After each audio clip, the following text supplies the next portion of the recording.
Hello, hello, hello, and welcome to the channel. My name is Ralph, and today I wanted to respond to a TikToker that goes by the moniker Data Labreek. He has theorized that the unifying force for those to the right of him is a lack of empathy, which kind of sounds like psychopathy to me.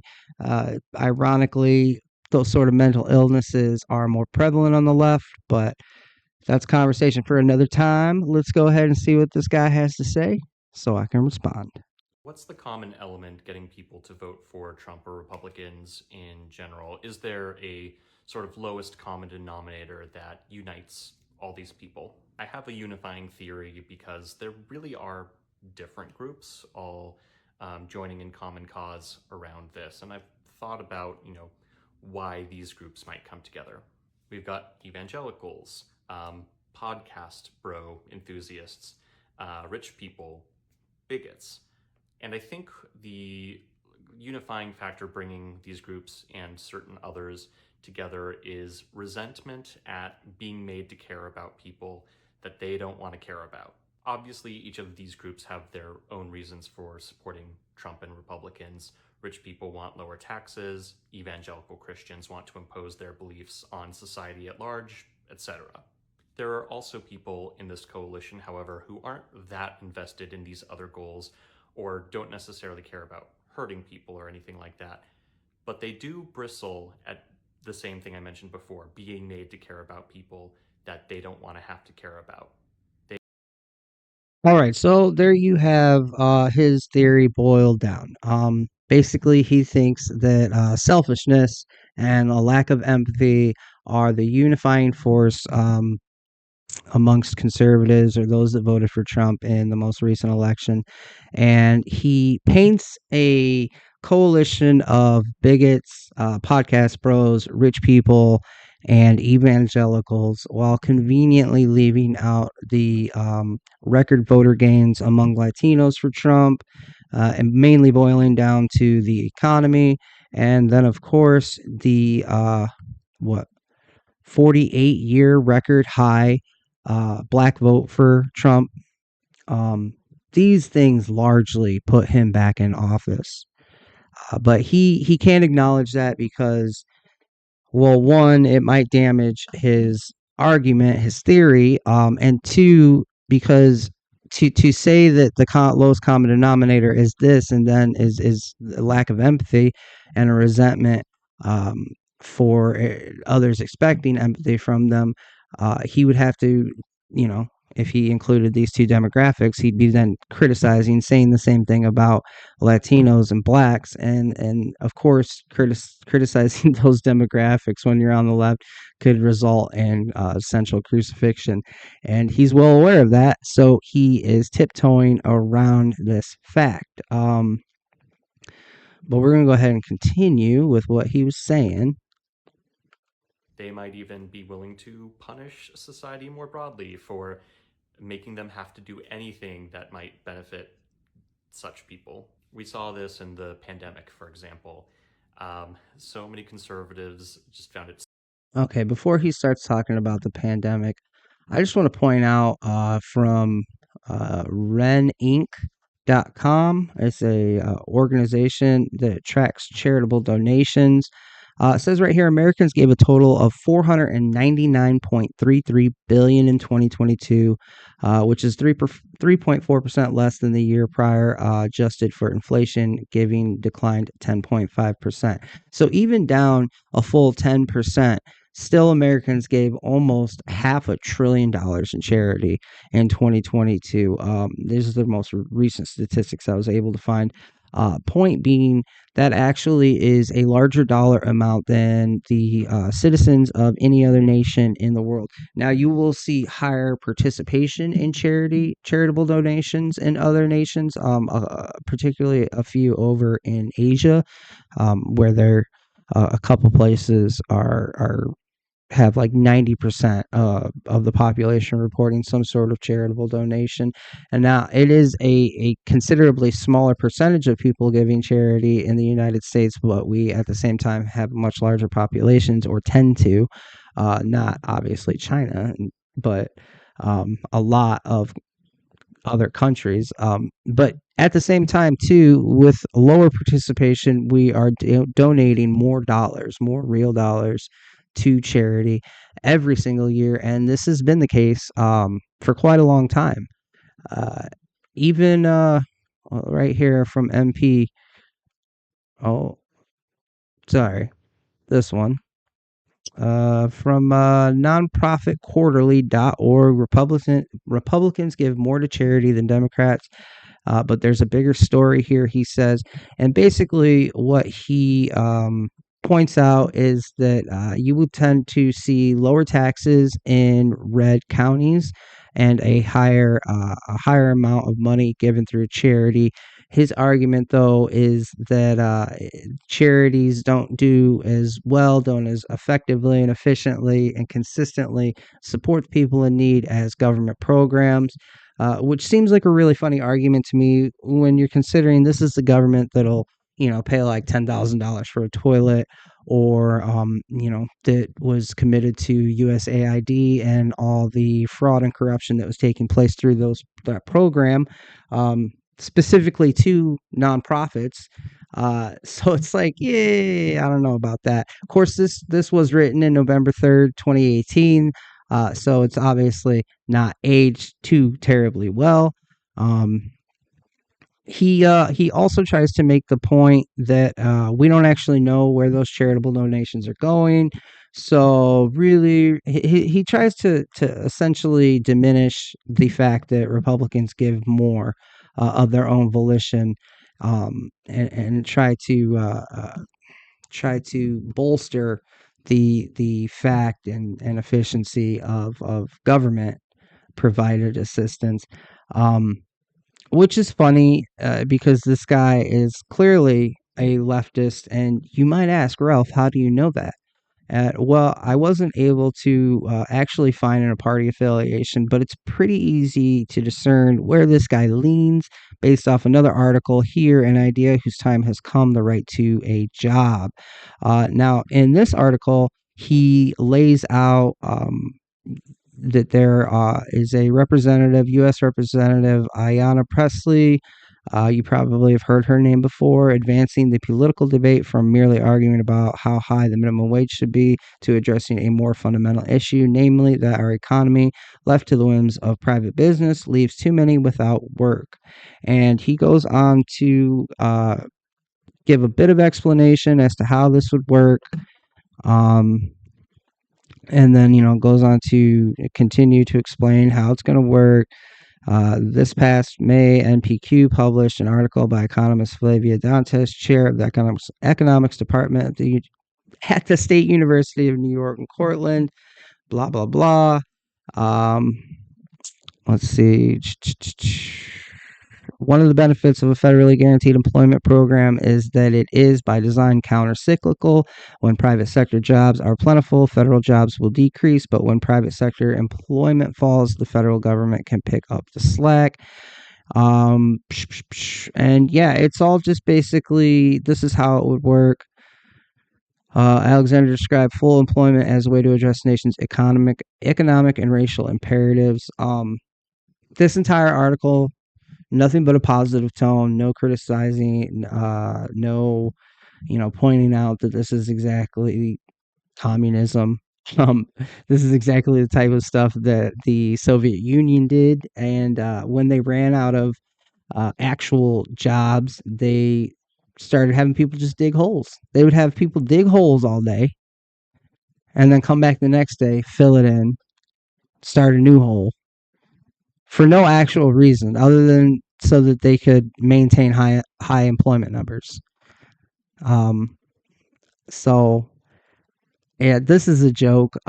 He's over here. He has the numbers showing that Republicans give more of their own money, of their own volition, but still looks for a way to diminish this fact, diminish that generosity, diminish its effect ultimately, while simultaneously, or not necessarily simultaneously, but in another article, in nothing but positive tones, supporting literal communism. So it's pretty easy to see where this guy leans. he just really isn't happy with the fact that Republicans give more than Democrats. But hey, they don't care about anybody else but themselves, and they resent the idea of having to give of their own to another, right? An affront that they were asked to make very minimal behavioral changes to protect their fellow citizens, and they didn't want to have to care about um, their fellow citizens more broadly. So they flaunted restrictions and endangered people. I think you can. It's wild that this guy is still talking about that about COVID like that. It's like a 98+% survival rate without a vaccination. Turned out that vaccination didn't actually stop the spread or stop people from contracting the disease. What? Oh, yeah, that vaccine was untested, completely new. Every other vaccine that we have ever had has taken years to develop, and somehow they develop a vaccine, a new form of vaccine on top of that in what the matter of a year or less. Sorry, I'm not a fucking guinea pig, and plenty of us felt that way.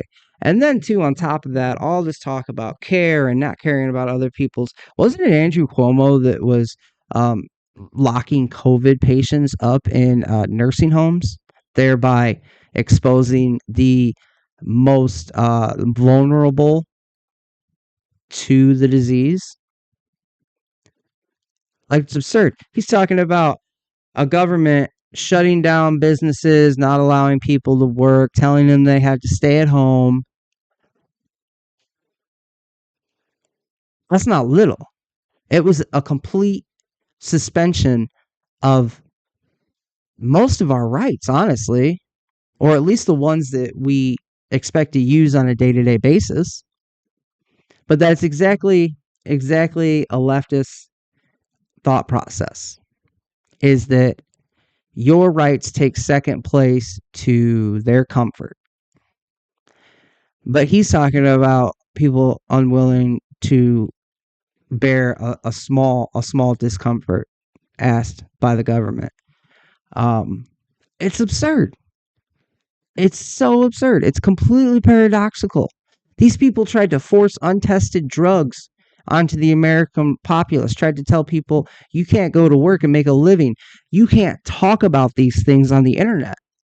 Demonetizing people's channels or outright banning them simply for giving unapproved opinions, for talking about potential treatments.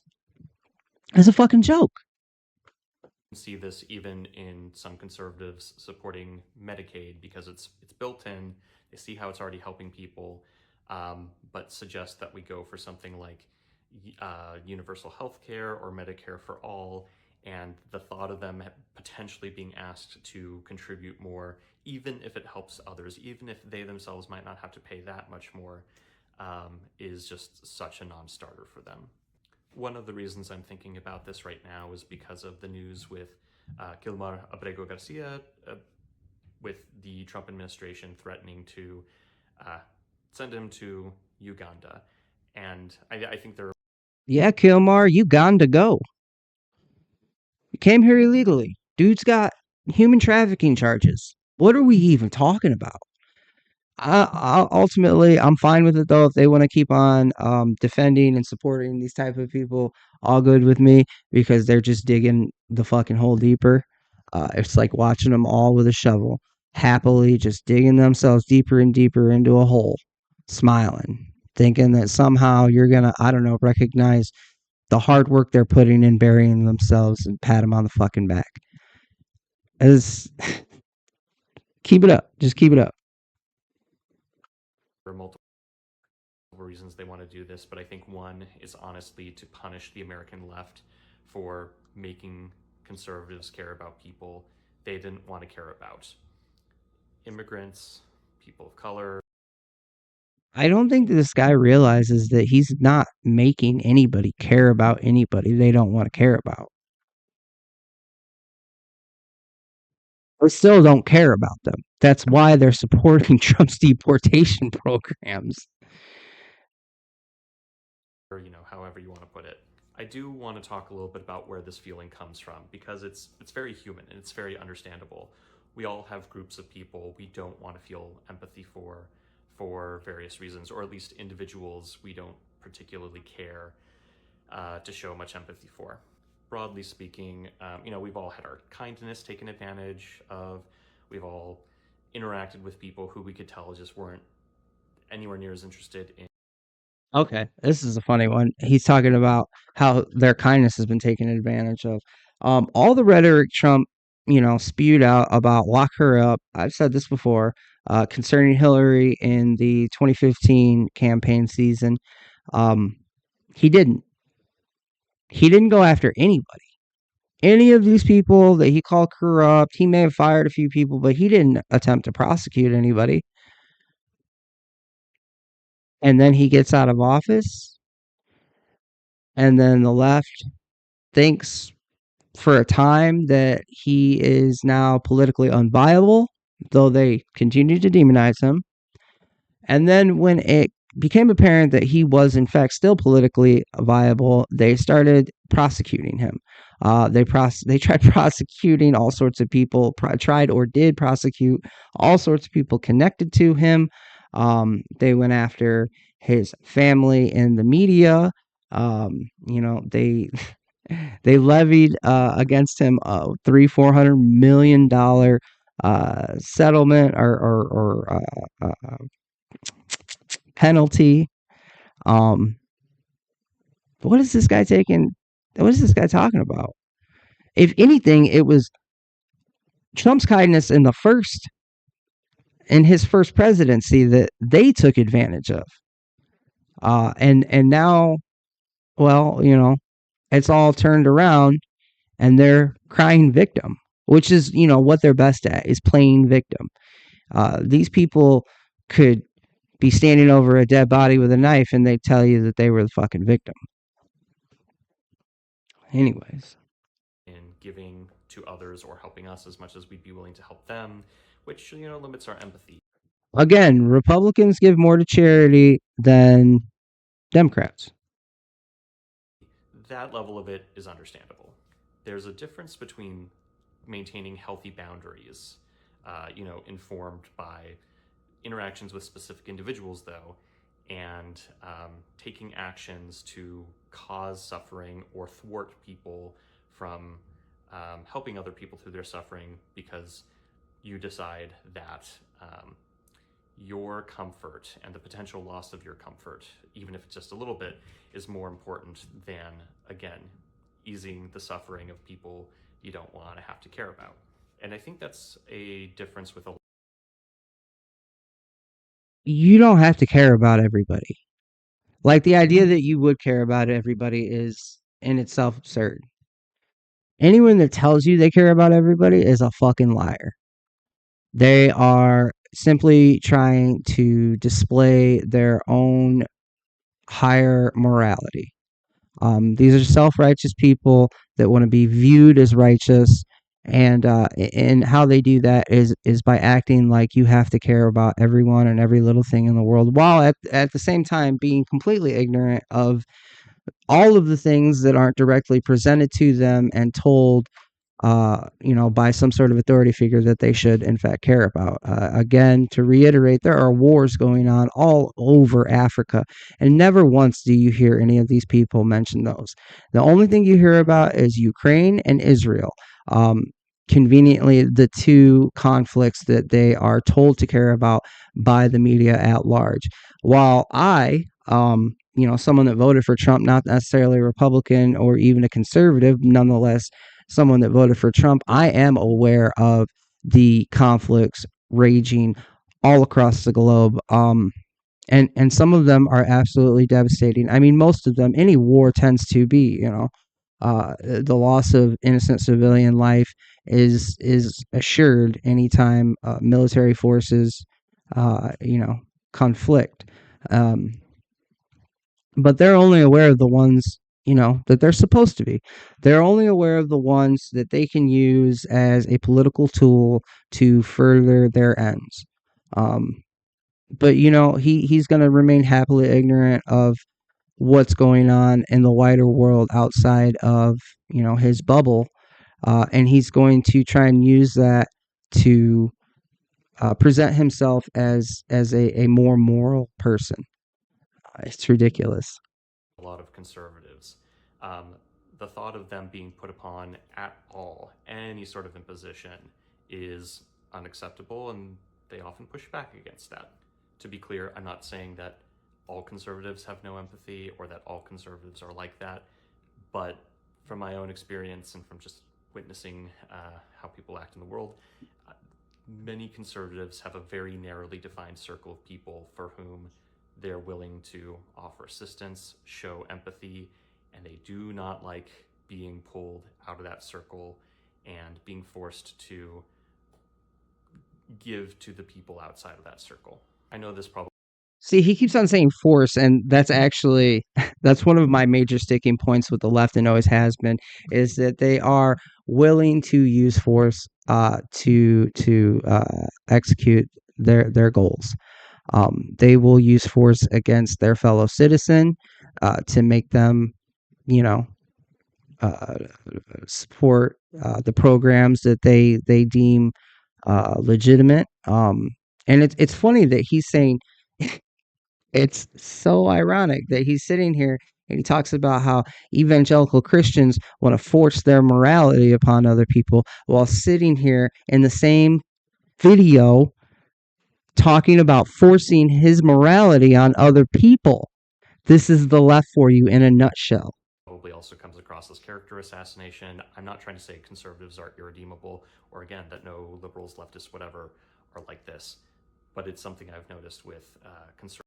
I'm sorry, but literally, this dude's so unaware, so disconnected from reality. He literally, 3 minutes after saying that evangelical Christians want to force their ideology, belief, morality on other people, turned around and started talking about how conservatives are mad because they're being forced to support things they don't want to support.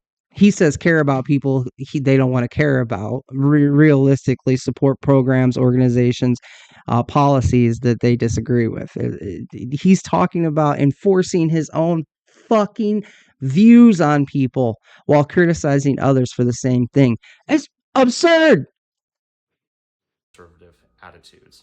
And I want to say as well that this is the result of choices, and we can always make different choices going forward.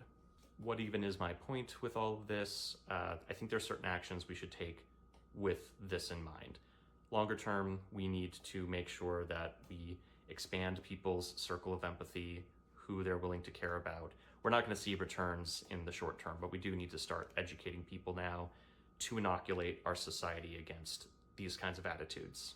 In the short term, if we're doing any kind of persuasion work with conservatives, we need to understand this attitude and where it comes from, and we need to figure out how to address that.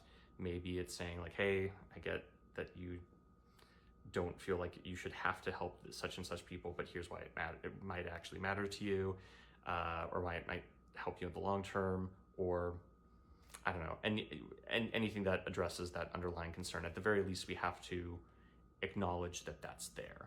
Anyway, this is just kind of me spouting off. Feel free to add any of your. All right. This dude's delusional, just like the vast majority of the left. They're going to carry themselves right into death. And what I mean by that is you look at people on the left and how they talk about how you should just respect everybody and care about everybody. You'll have, LGBTQ people defending Islam, uh, being completely ignorant of the fact that if they were to take a vacation to many, many of these Islamic countries, their sexuality wouldn't just not be accepted. They wouldn't just be discriminated against, but they may end up getting thrown off of a building.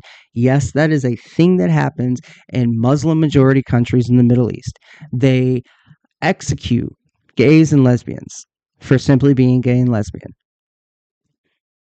But these people will defend and support that religion, those countries, the people within them, while deriding this country they live in that allows them all the same benefits and rights of anyone else. You know? What? It's wild. these are the type of people that are like, "Oh, I could never own a gun." And then you say, "Well, what if someone breaks into your house?" "Oh, well, I don't think I could ever shoot them." These are the type of people that would die instead of defend themselves. Um, they can go ahead and keep on caring or pretending to care about everyone in the world, and they can wrap themselves in their own self righteousness.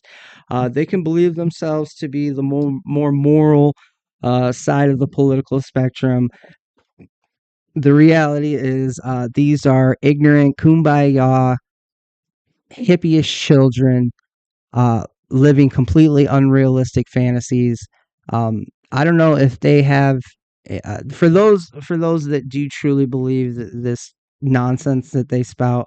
Um, I wonder if they truly believe that everyone would just get along if America was nicer. I wonder if he truly believes that us giving, all that we can to people is just somehow going to change them into more reasonable, kind, accepting people themselves. Or do they think that you can go over to, say, Saudi Arabia and run around in assless chaps like you're at a pride parade and not end up in prison and likely dead? I really do wonder that. Um, So yeah, there you have Data Labrie, essentially trying to demonize the right, to make them into ruthless monsters, even though they give more in charity, um, even though Trump picked up the black and Latino vote at a better percentage than anyone in modern times, any Republican in modern times. Um, but he has to paint this picture, like I said, because they have nothing else.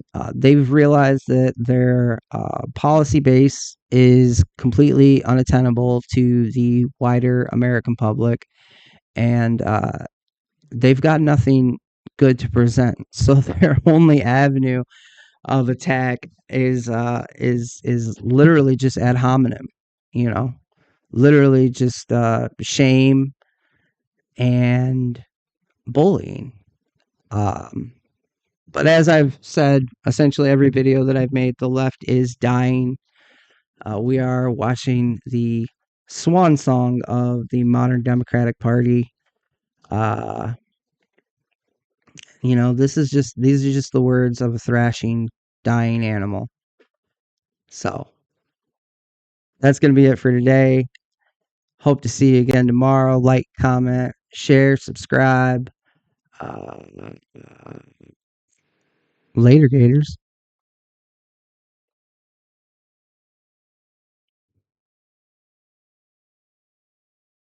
Dude.